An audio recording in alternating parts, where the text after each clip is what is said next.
desde o início dos tempos, nos contaram que o bem e o mal são forças opostas, inegociáveis, claras como a luz do dia e a escuridão da noite. Mas, e se eu te dissesse que há uma zona cinzenta entre esses extremos?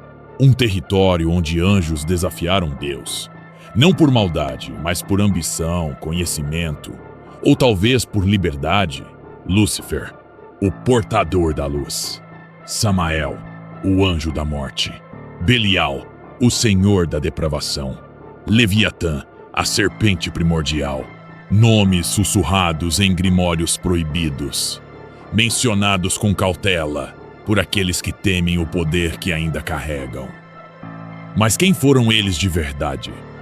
Foram apenas traidores ou mártires de uma causa que nunca entenderemos por completo? Eles caíram ou foram expulsos? Se tornaram demônios ou algo muito maior? Mais importante ainda, será que eles realmente desapareceram? Ou continuam influenciando o mundo, nos bastidores, muito além do que podemos imaginar? Poucos temas carregam tanto mistério quanto os anjos caídos. Eles não são apenas símbolos de maldade, mas forças que desafiaram o próprio Deus, moldando mitos, crenças e até a forma como entendemos o bem e o mal. Lúcifer, Samael, Belial e Leviatã não são apenas nomes sussurrados em textos antigos. Eles representam poder, ambição e uma verdade que poucos ousam questionar. Mas quem realmente foram? O que fez deles figuras tão temidas? Desde os primórdios da humanidade, a ideia do bem e do mal tem sido contada em mitos, religiões e lendas. Mas e se o maior vilão da história não fosse exatamente o que sempre nos disseram? Lúcifer, o anjo que desafiou Deus, é frequentemente descrito como a personificação do mal, o tentador, o inimigo da humanidade. Mas sua história é muito mais complexa do que apenas um anjo rebelde que caiu do céu. Muitos não sabem que seu nome, Lúcifer, significa portador da luz. Ele não nasceu como um ser das trevas, mas sim como um dos mais belos e poderosos anjos do céu. Então, o que levou esse ser celestial a se tornar o príncipe do inferno?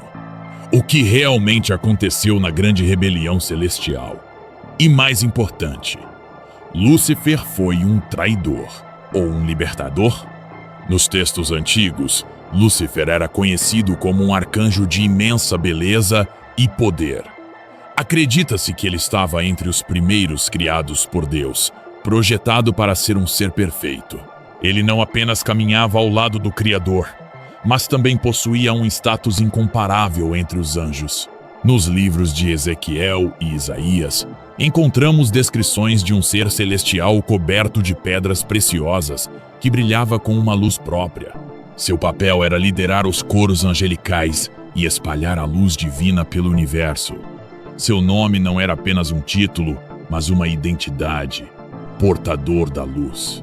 Mas algo mudou, e foi aí que a tragédia começou. Lúcifer começou a questionar a ordem celestial.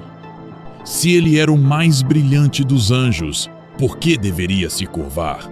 Se ele tinha o livre-arbítrio, por que deveria seguir cegamente as regras impostas pelo Criador? A lenda conta que a grande revolta começou quando Deus revelou seu plano de criar a humanidade. Os anjos eram seres superiores, imortais e feitos de pura energia divina, enquanto os humanos eram fracos, falhos e propensos ao erro. No entanto, Deus ordenou que os anjos servissem e protegessem os humanos. Isso foi uma afronta para Lúcifer. Ele, o mais glorioso entre os anjos, deveria se ajoelhar diante de seres de carne e osso. Ele não aceitou. E não estava sozinho. Lúcifer reuniu um exército de anjos que compartilhavam de sua visão. Alguns textos dizem que 1/3 do céu se voltou contra Deus. A batalha que se seguiu foi catastrófica. O arcanjo Miguel, fiel ao Criador, liderou os exércitos celestiais contra os rebeldes. No final, Lúcifer e seus seguidores foram derrotados e lançados para fora do céu. Mas essa foi realmente uma queda? Ou foi uma libertação? Depois da queda, Lúcifer se tornou o que conhecemos hoje como Satã. Mas aqui está um detalhe curioso. A palavra Satã não significa demônio no sentido tradicional, e sim o adversário. E adversário de quem? De Deus? Da humanidade? Ou do sistema imposto pelo Criador? A partir desse ponto, ele se tornou o grande tentador, mas não um destruidor irracional. Sua missão passou a ser a de testar os humanos, fazê-los questionar sua fé e desafiar suas convicções. O próprio livro de Jó nos mostra um Lúcifer que não age como um demônio caótico, mas como um acusador. Um juiz que coloca a fé de Jó à prova. Mas se toda essa história de Lúcifer não fosse sobre um anjo maligno, mas sobre um ser que ofereceu conhecimento e liberdade, em muitas tradições, Lúcifer é visto não como um vilão, mas como um portador da verdade. O mito de Prometeu, por exemplo, conta a história de um titã que roubou o fogo dos deuses para dar à humanidade. Esse fogo representava a consciência, o pensamento crítico, a capacidade de escolher o próprio destino. O que aconteceu com Prometeu? Foi punido pelos deuses por toda a eternidade. E agora, pense no que Lúcifer fez. Na história do Jardim do Éden, quem ofereceu o fruto do conhecimento ao homem? Quem permitiu que Adão e Eva enxergassem além da inocência imposta? Ter conhecimento é um pecado ou uma bênção proibida? A grande questão é, e se Lúcifer não fosse o destruidor, mas sim aquele que queria libertar a humanidade da ignorância? Ele foi um traidor ou o primeiro revolucionário? Agora, imagine um ser que não apenas cumpre ordens divinas, mas também desafia a moralidade celestial com sua natureza ambígua. Samael não é apenas um anjo caído. Ele é o executor da justiça divina, o anjo da morte, e em algumas tradições, o próprio adversário oculto, diferente de Lúcifer, cuja rebeldia foi aberta e declarada. Samael opera nas sombras, cumprindo um papel fundamental no equilíbrio cósmico. Mas até que ponto um anjo pode se envolver na destruição sem se corromper? Até que ponto a justiça pode se tornar indistinguível da maldade? Esses são os mistérios que envolvem Samael, um ser que caminha na linha tênue entre a obediência e a insubordinação. Samael tem múltiplas interpretações dentro de diferentes tradições religiosas. No judaísmo, ele é visto como o anjo da morte, aquele que leva as almas dos mortais. Em algumas escrituras místicas, ele é associado à tentação de Eva no Jardim do Éden, tomando a forma da serpente para desafiar a ordem divina. Seu nome significa veneno de Deus ou cegueira de Deus, e isso já diz muito sobre sua função. Um agente da destruição divina que, ao mesmo tempo, é necessário para a manutenção do cosmos. Diferente de outros anjos, Samael não é totalmente rebelde nem totalmente obediente, tornando-se uma figura envolta em mistério. Em algumas tradições cabalísticas, Samael não é um demônio no sentido tradicional. Ele é um anjo que executa julgamentos e, por isso, carrega uma reputação sombria. A tradição judaica ensina que ele é quem corta o fio da vida dos humanos, sendo o portador da foice que separa a alma do corpo. Mas há algo intrigante. Samael não age sozinho. Em algumas histórias, ele precisa do consentimento de Deus para levar uma vida. No entanto, em outras, ele é visto como uma entidade que desafia a ordem divina, tentando se rebelar contra a vontade celestial. Em alguns textos gnósticos, ele é identificado como Demiurgo, um criador imperfeito que acredita ser Deus, o que adiciona uma nova camada de complexidade à sua história. Uma das histórias mais fascinantes ligadas a Samael é sua conexão com Lilith, a primeira mulher de Adão, segundo a tradição judaica. Lilith foi criada antes de Eva e se recusou a se submeter a Adão, fugindo para o deserto. Lá encontrou Samael e juntos se tornaram governantes de um exército de espíritos rebeldes. Muitas tradições veem Samael e Lilith como uma espécie de casal primordial da desobediência, um reflexo do lado oculto e proibido da espiritualidade. A relação entre os dois ilustra uma dualidade fundamental. Enquanto Samael representa o julgamento e a destruição, Lilith simboliza a independência e a recusa em se submeter às regras divinas. Ao longo da história, a humanidade sempre buscou um bode expiatório para suas falhas. Samael se tornou essa figura em muitas tradições, visto como um agente do caos e da morte. No entanto, se analisarmos com mais profundidade, ele não destrói por prazer, mas sim por necessidade. Afinal, sem morte não há renovação, sem destruição não há espaço para a criação. Samael pode não ser um rebelde no sentido clássico, mas sim um executor de uma ordem que a maioria teme reconhecer. A necessidade do fim para que haja um novo começo. No fim das contas, talvez ele não seja um inimigo da humanidade, mas um guardião do equilíbrio cósmico. E isso nos leva a uma pergunta essencial. Será que o medo que temos de Samael é, na verdade, o medo de aceitar que tudo um dia chegue ao fim? Belial, um nome que ecoa como um sussurro sombrio nos textos antigos, um símbolo de perversidade e traição.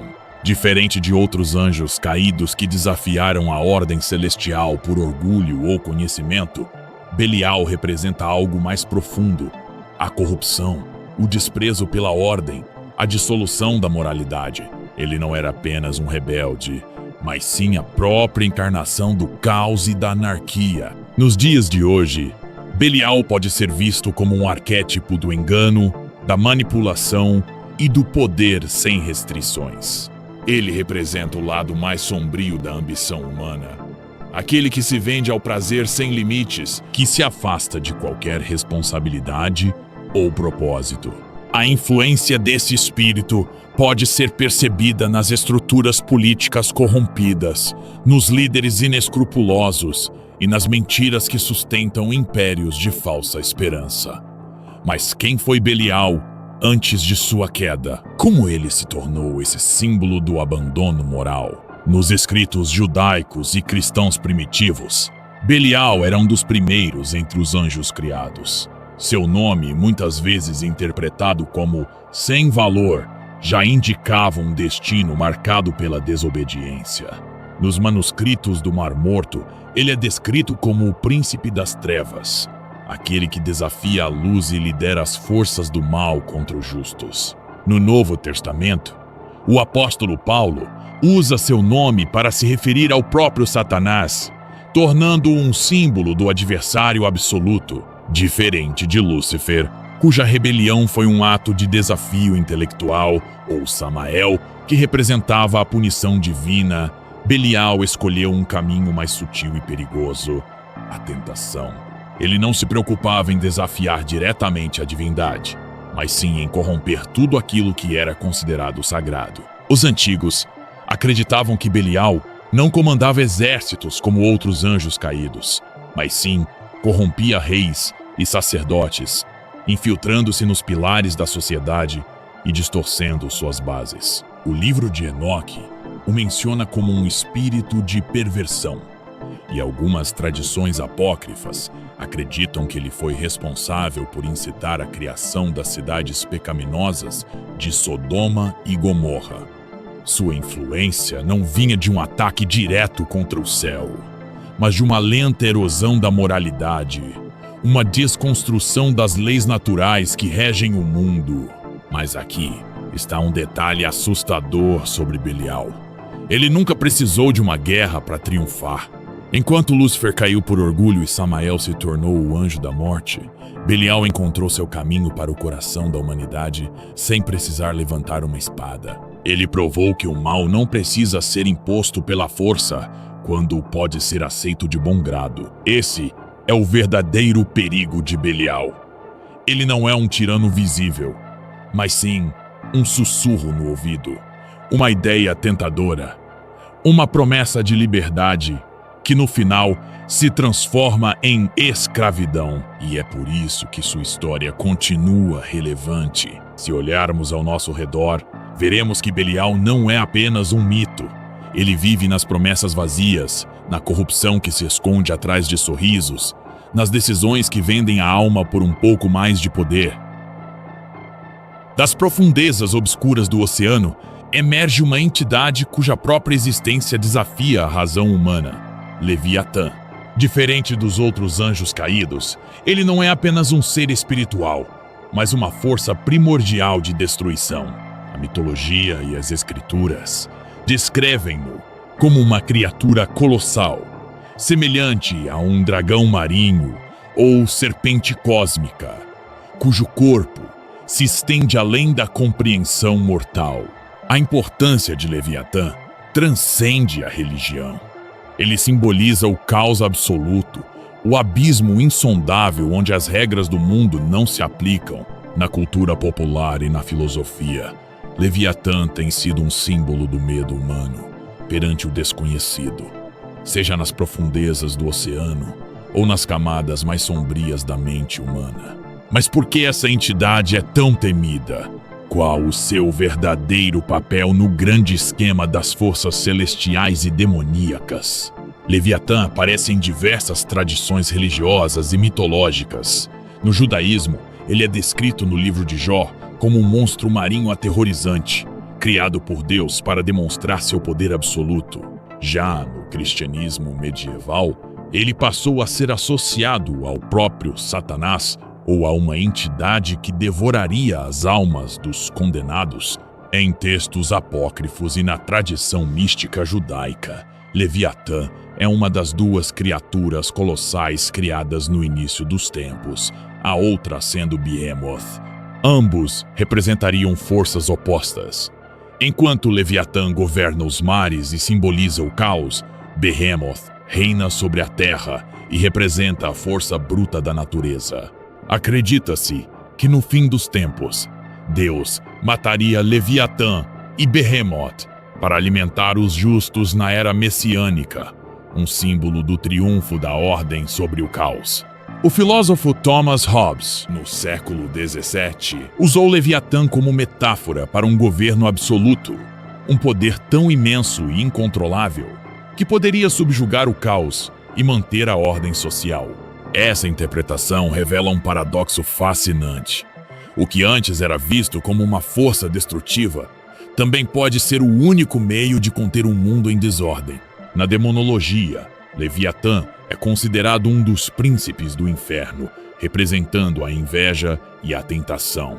Algumas tradições ocultistas o descrevem como um guardião das águas profundas do inferno, uma criatura cujo rugido ecoa pelos confins do universo, desafiando a própria criação. Em algumas vertentes do satanismo moderno, ele é visto como um símbolo de liberdade, um representante das forças indomáveis que desafiam as amarras da moralidade imposta. O que torna Leviatã particularmente interessante é seu caráter enigmático, diferente de Lúcifer, que caiu por orgulho, ou Belial, que encarna a corrupção. Leviatã representa algo mais primitivo, o caos puro. Sua presença evoca o medo ancestral do desconhecido, das profundezas do oceano, daquilo que não pode ser compreendido. Ele não é um simples antagonista, mas sim uma manifestação do desequilíbrio cósmico e da necessidade da destruição para a renovação. Por séculos, a humanidade tem temido e reverenciado os nomes de Lúcifer, Samael, Belial e Leviatã, cada um representando uma força primordial, uma peça fundamental na eterna batalha entre ordem e caos. Mas agora, diante de tudo o que foi revelado, surge a pergunta inevitável: e se a história que nos contaram sempre esteve incompleta? Lúcifer, o portador da luz, não foi apenas um rebelde, mas um visionário, aquele que questionou a ordem divina em busca da verdadeira liberdade. Samael, o anjo da morte, não era apenas um destruidor. Mas o juiz, invisível que assegura que nada dure para sempre, Belial, o senhor da corrupção, não foi apenas um símbolo da decadência, mas o reflexo da hipocrisia da humanidade, mostrando que o poder e a tentação sempre andarão lado a lado. E Leviatã, o monstro das profundezas, não era apenas o caos sem propósito, mas a prova de que, sem a destruição, não pode haver renascimento. Esses 4 nomes não representam apenas anjos caídos, mas aspectos fundamentais da existência. São ecos da dualidade do universo, forças que tanto desafiam quanto moldam o destino da humanidade. O verdadeiro terror não está neles, mas na forma como suas histórias foram distorcidas ao longo dos tempos. E se a queda não foi uma punição, mas uma necessidade? E se, sem esses 4, o equilíbrio jamais pudesse ser mantido? Talvez o maior engano tenha sido acreditar que eles sempre estiveram contra nós. E se, no fim, Lúcifer, Samael, Belial e Leviatã nunca tivessem caído, mas sim descido para cumprir um papel que ninguém mais poderia? Os 4 anjos caídos não são apenas personagens de antigas escrituras. Eles representam forças que moldam o universo, a sociedade e até mesmo o conflito interno de cada ser humano. Orgulho, destruição, corrupção e caos são apenas forças do mal ou partes essenciais do equilíbrio? Talvez a verdadeira questão não seja temê-los, mas compreendê-los. O conhecimento sempre esteve envolto em mistério, e quanto mais olhamos para as sombras da história, mais percebemos que nada é apenas preto ou branco. Agora eu quero saber sua opinião. Qual desses anjos caídos você considera o mais fascinante? O que a história deles nos ensina sobre o universo, a natureza humana e os dilemas que enfrentamos? Comenta aqui embaixo. Quero saber o que você acha. E se você gostou do vídeo, já deixa o like, se inscreve e ativa as notificações para mais conteúdos como esse. Queremos explorar mais segredos do desconhecido juntos. E claro, qual o próximo mistério que devemos desvendar? Sugira nos comentários e quem sabe sua ideia não aparece no próximo vídeo. Obrigado por ficar até aqui. Nos vemos no próximo vídeo. Até mais!